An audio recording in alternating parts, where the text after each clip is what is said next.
Qui suis-je pour juger? Alors que ce leitmotiv vient nous éclairer sur notre manière de regarder le monde. Comment faire de cette parole notre devise lorsque nous sommes confrontés au sujet si délicat des grossesses imprévues? Comment entrer dans un dialogue d'amour, d'écoute et de compassion face aux difficultés de l'autre?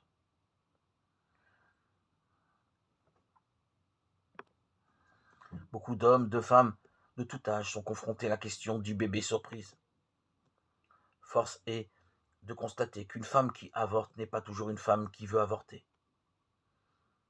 Elle se retrouve bien souvent seule à devoir gérer ce tsunami inattendu et à devoir prendre une décision, poussée par ses peurs et ses contraintes matérielles.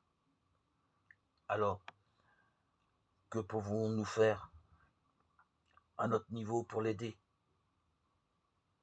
L'écouter, écouter le cri de son cœur et redonner toute sa place à l'homme lorsque cela est possible.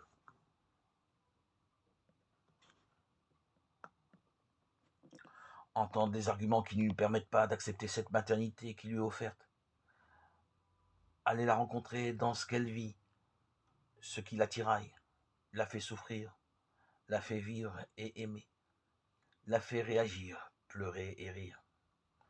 Sans juger, sans condamner, sans apporter ses propres convictions, idéaux, projets, sans chercher à la faire changer d'avis. Parce que lorsque j'essaie de la convaincre de ne pas avorter, je parle de moi avec mon histoire, mon vécu.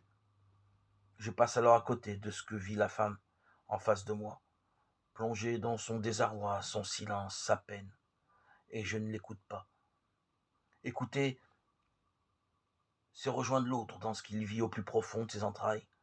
C'est se taire pour entendre là où il a un mal. C'est l'aider à faire sortir d'elle tout ce qui la tourmente et qui prend toute la place, même celle de ce bébé. Plus je me tais pour la laisser parler, plus je lui permets de faire de la place dans son cœur et son corps, afin d'accueillir cet enfant. Parce qu'une grossesse imprévue n'est pas forcément non désirée. Le Seigneur vient nous rejoindre sur les eaux de la mort pour nous communiquer sa vie.